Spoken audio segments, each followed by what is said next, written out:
What's up, y'all? Welcome back to Out of the Darkness. I am Q. So our president is absolutely ticked.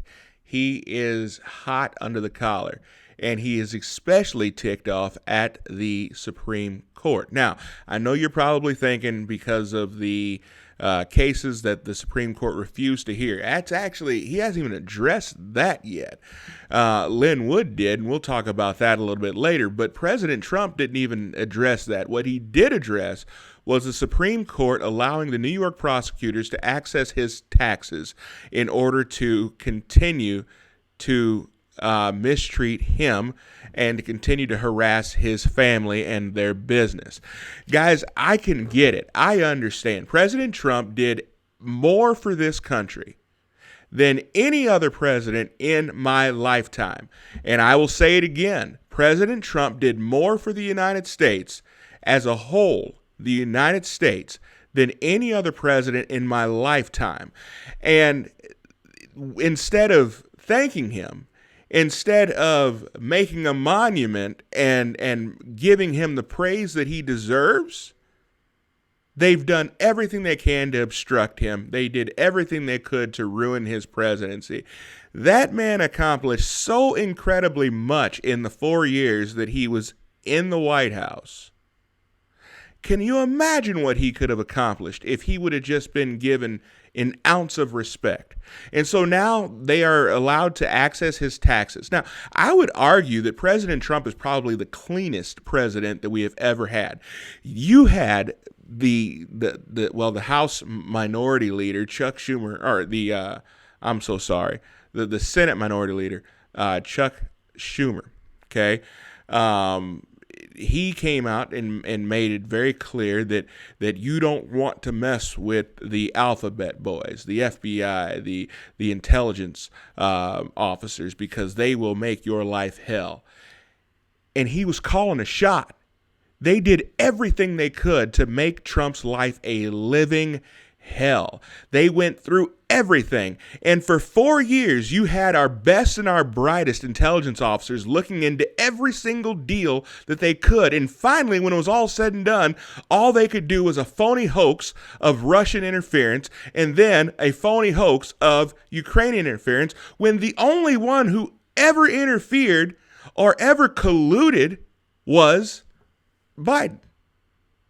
So we fast forward to today. They are now giving the New York prosecutors full access to Trump's taxes. Now, you haven't found anything in the last 4 years, but now we have to see the taxes.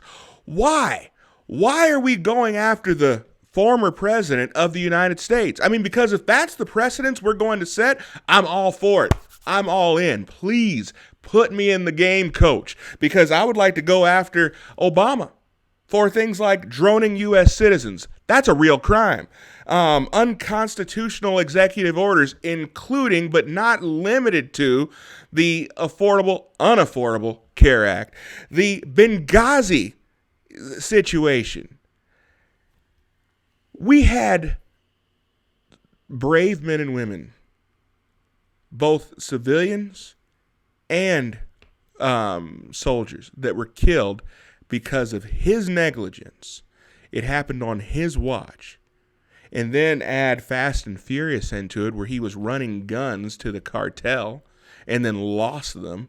And those same guns turned up and ended up taking the life of several, not one, not two, but several Border Patrol agents.